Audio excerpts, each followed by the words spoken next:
Olá, tudo bem? Está começando o Agora Agro e você vai ver na edição de hoje. Preços mundiais de alimentos subiram pelo terceiro mês consecutivo. Semana passada encerrou com a cotação da arroba do boi gordo em queda em 12 das 32 praças pecuárias. China, Estados Unidos e Brasil estarão produzindo um adicional das 3 principais carnes dentro de 8 anos. E você vai ver que é possível uma estação de monta na pecuária de corte com resultados superiores a 80% de prenhez em apenas 41 dias. O Agora Agro já está no ar.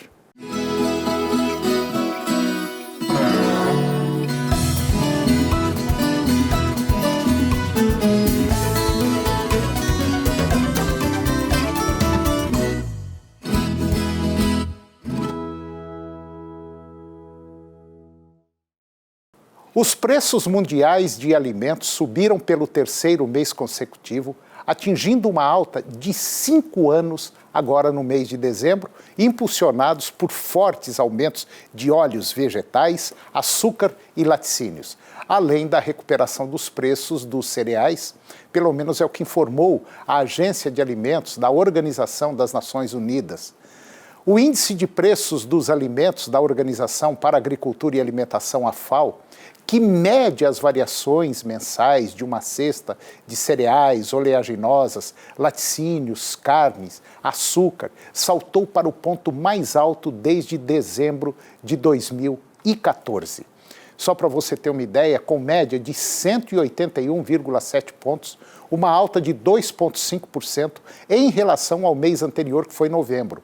No ano de 2019, o índice alcançou uma média de 171,5 pontos, 1,8% mais que em 2018, porém, abaixo do pico de 230 pontos atingido em 2011. O índice de preços dos cereais subiu 1,4% para 164 pontos, liderado pelos preços mais altos do trigo, com maior demanda da China e problemas logísticos após a greve na França. A semana encerrou com a cotação da arroba do boi gordo em queda em 12 das 32 praças pecuárias monitoradas pela Scott Consultoria. Na média de todas as praças, o boi gordo fechou com 0,5% de recuo na comparação feita assim no dia a dia. O cenário é de mercado pressionado e o consumo de carne relativamente menor tem sido o principal vetor de queda dos preços. O destaque foi para o estado do Tocantins, onde apurou-se a queda mais expressiva de 2,2%, considerando a média das regiões norte e sul do estado. A maior oferta de boiadas permitiu que as indústrias ofertassem preços abaixo da referência. Comparativamente ao que produziram no triênio 2016-2018, dentro de 8 anos, China, Estados Unidos e Brasil estarão produzindo um adicional das 3 principais carnes, avícola, suína e bovina, pela ordem de quase 17 milhões de toneladas. A maior parte desse volume, 46%, corresponderá a produto chinês. Os Estados Unidos responderão por 1/3 e ao Brasil caberão os 21% restantes. A projeção consta de um estudo em conjunto realizado pela FAO e pela OCDE e sugere, como se previa, que o atual episódio da peste suína africana fortalecerá, sobretudo, a produção chinesa de frangos. Tanto que o volume adicional previsto, perto de 3,2 milhões de toneladas, corresponde a praticamente o dobro do adicional que está sendo apontado para o Brasil, pouco mais de 1,6 milhão de toneladas. No tocante especificamente ao Brasil, o adicional total previsto fica próximo de 3,6 milhões de toneladas, 46% das quais compostas por carnes avícolas e essencialmente de frango, 35% de carne bovina e 19% de carne suína. As exportações brasileiras de carne bovina in natura industrializada ficaram acima de 1,8 milhão de toneladas agora no ano passado e basicamente foi um recorde, segundo dados da SECEX. Esse resultado ele esteve atrelado especialmente à forte demanda chinesa por proteína animal. O país asiático, a China, junto com Hong Kong, foram os principais destinos da carne bovina brasileira, correspondendo por quase a metade de todo o volume enviado pelo país ao mercado internacional. Segundo dados da SECEX, em 2019, China e Hong Kong juntos foram destino de 45,3% do total de carne bovina exportado pelo Brasil, contra 43,6% em 2018. No caso da receita, os demandantes asiáticos, eles corresponderam por quase 50% do montante total recebido por frigoríficos brasileiros, contra pouco mais de 44% em 2018. Em termos absolutos, China e Hong Kong adquiriram 822 mil toneladas de carne brasileira e despendendo mais de 3,5 bilhões de dólares, segundo a SECEX.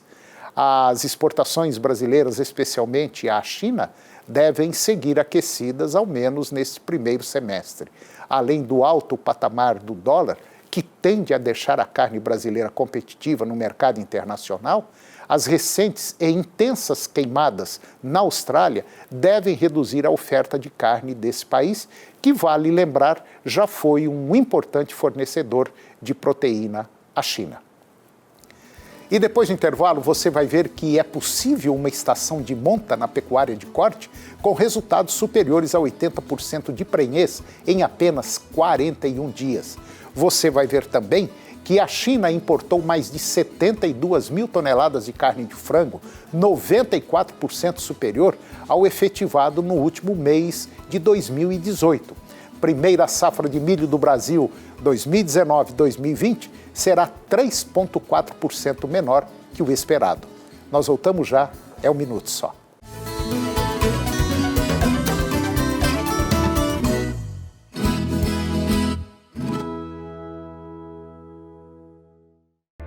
No portal Pai Eterno, você tem acesso ao conteúdo oficial do Santuário Basílica de Trindade. Confira notícias sobre a devoção ao Divino Pai Eterno, acenda uma vela da fé e muito mais. Acesse paieterno.com e faça parte desta família de amor.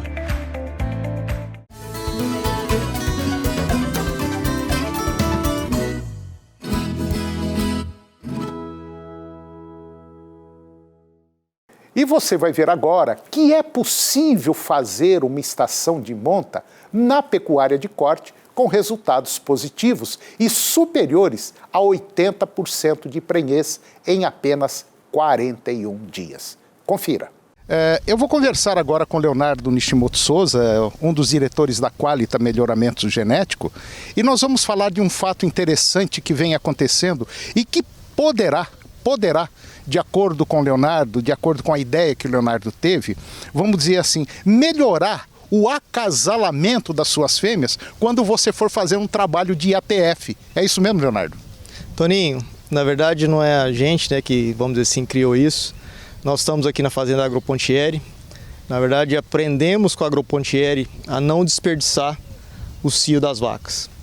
E esse é um problema que a gente enfrenta quando a gente quer fazer só IATF na fazenda, porque você faz a IATF e após a IATF, as vacas que não emprenharam, elas retornam ao cio, uma grande parte delas retornam ao cio 21 dias após a IATF. E esse cio não é aproveitado, porque com 30 dias você faz o diagnóstico de gestação, identifica as vacas prenhes e ressincroniza as vacas vazias. Então você acaba perdendo esse cio. Aqui na Agropontieri não acontece isso, porque eles observam o cio de retorno e inseminam essas vacas. Mas é um processo trabalhoso, porque você tem que ir no campo, os vaqueiros têm que ir no campo de manhã e à tarde para identificar essas vacas.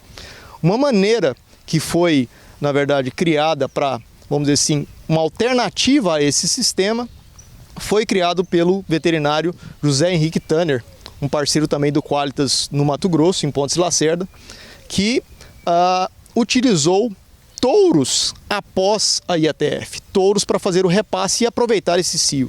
E obteve um sucesso tremendo. Então, essa é uma tecnologia ou uma alternativa que vai contribuir junto com a IATF para aumentar os índices reprodutivos, a fertilidade do rebanho e a gente conseguir diminuir a estação de monta, Toninho, que é extremamente importante. Para que uma vaca produza um bezerro por ano, a gente tem que ter uma estação de monta de no máximo 70 dias.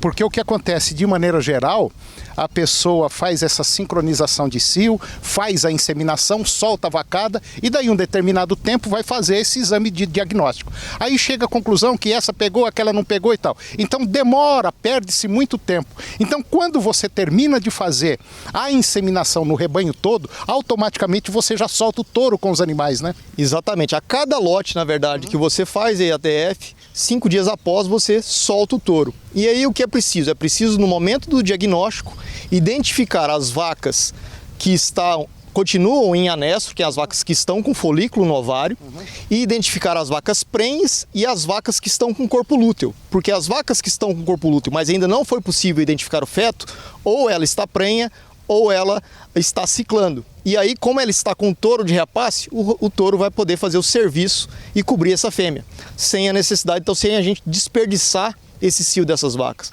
Então, o que acontece? Você consegue emprenhar, na verdade, um alto volume de animais num período muito curto. Vamos considerar o seguinte, que você tem no dia 0 da estação de monta a primeira IATF, com 30 dias você faz a segunda IATF e a segunda ressincronização e com 41 dias você faz a segunda IATF. Só que você teve a possibilidade de ter o primeiro cio da IATF, da primeira IATF, o cio de retorno e mais uma ressincronização. Em 41 dias, Toninho, é possível chegar a 80% de prenhez num lote de matrizes que foi trabalhado com IATF e repasse de touro. É espetacular o ganho em termos de tempo dentro de uma propriedade. E às vezes chega até mais do que 80, né? Porque você terminou a IATF, você já está com o touro em cima. Exato. E esse touro automaticamente, se for um animal bom, se as suas vacas forem excelentes, automaticamente o resultado é 100%. Como a gente vê aqui na Agropontieri, resultado de 85% de prenhez numa estação de monta de 45 dias. Então, se você tem um gado com a genética na ponta dos cascos, como diz assim, e uma nutrição também muito bem feita, você consegue realmente reduzir drasticamente a estação de monta sem comprometer a fertilidade do rebanho. Quer dizer, é mais uma ferramenta que o produtor rural, que o pecuarista tem para minimizar, vamos dizer assim, os prejuízos e ter mais um resultado positivo, consequentemente mais lucro.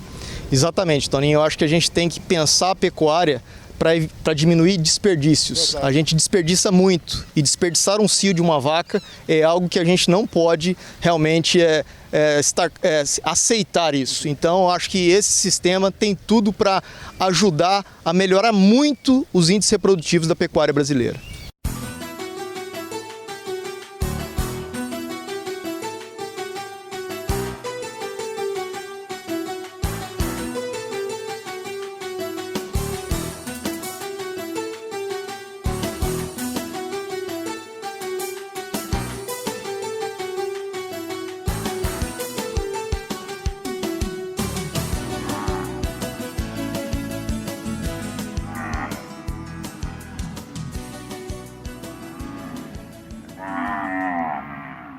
Essa matéria que você viu agora, esse tipo de manejo, essa forma de você fazer, vamos dizer assim, uma estação de monta, ela é de fundamental importância. Por que ela é de fundamental importância? Você ganha tempo.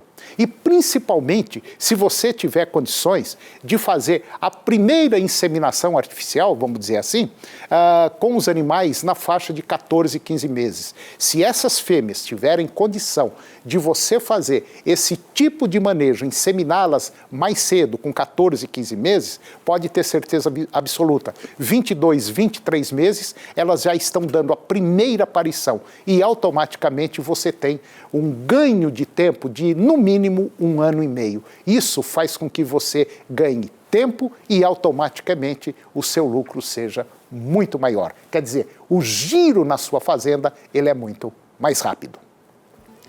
E depois do intervalo, nós vamos falar sobre as condições climáticas nas regiões produtoras do Brasil. A China importou mais de 72 mil toneladas de carne de frango, 94% superior ao efetivado no último mês de 2018. E a primeira safra de milho do Brasil deverá ser 3,4% menor. É um minutinho só, eu volto já.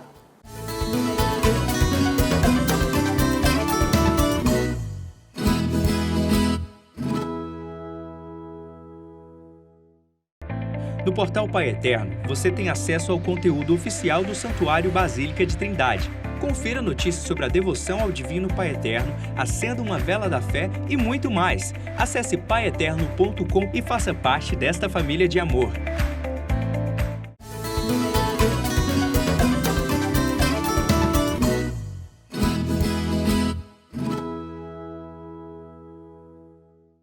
E agora vamos ver como ficam as condições climáticas na sua região.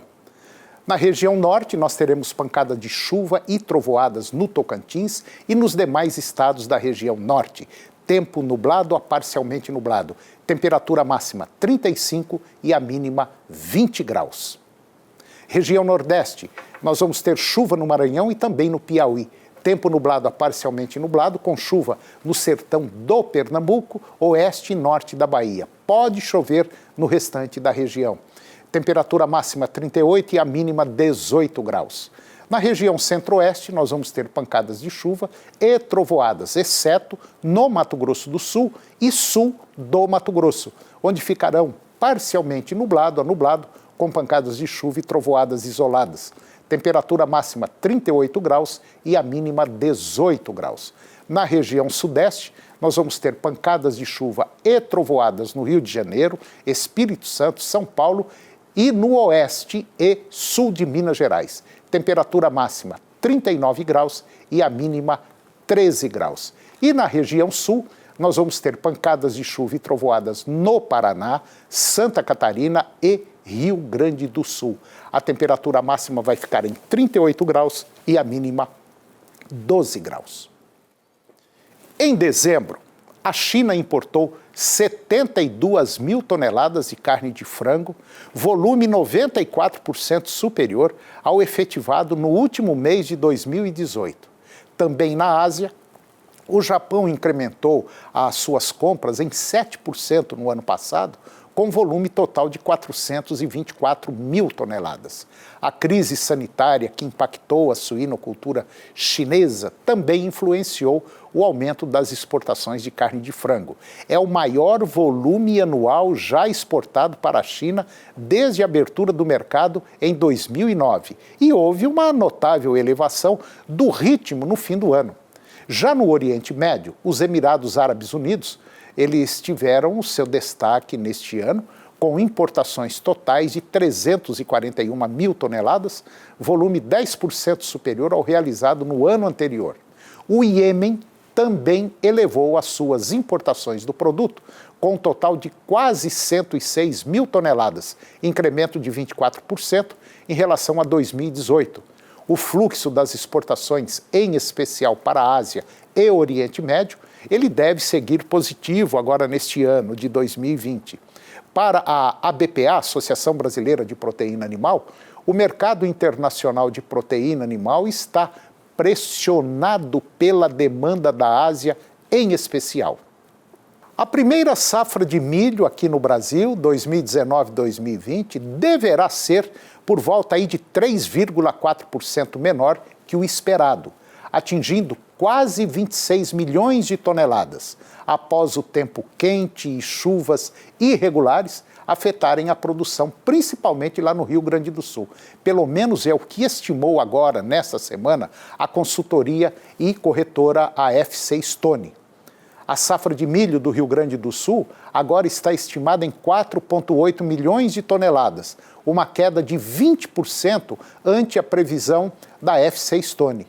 Já a agência de notícias Reuters, ela tem informado que provavelmente, principalmente agora na semana passada, que as condições climáticas resultaram em problemas para a safra de milho gaúcha, conforme disse a Emater. lá do Rio Grande do Sul. A FC Stone ainda elevou a previsão da safra de soja do Brasil 2019-2020 para quase 122 milhões de toneladas, antes 121 milhões e 600 mil toneladas da estimativa anterior. No relatório divulgado pela Conab, que é a Companhia Nacional de Abastecimento, agora na semana passada, os estoques finais de milho aqui no Brasil, 2019-2020, eles foram revisados para baixo. Então, deverão estar previstas aí por volta de 9 milhões e 100 mil toneladas, frente a 10 milhões e 300 mil toneladas estimadas anteriormente no relatório de dezembro. Para uma comparação, na safra passada, 2018-2019, os estoques finais foram de 11 milhões e 500 mil toneladas. E em 2017, 15 milhões e 600 mil toneladas. A previsão de estoques menores nesta temporada, a demanda firme e as preocupações climáticas têm dado sustentação aos preços do cereal neste início de ano.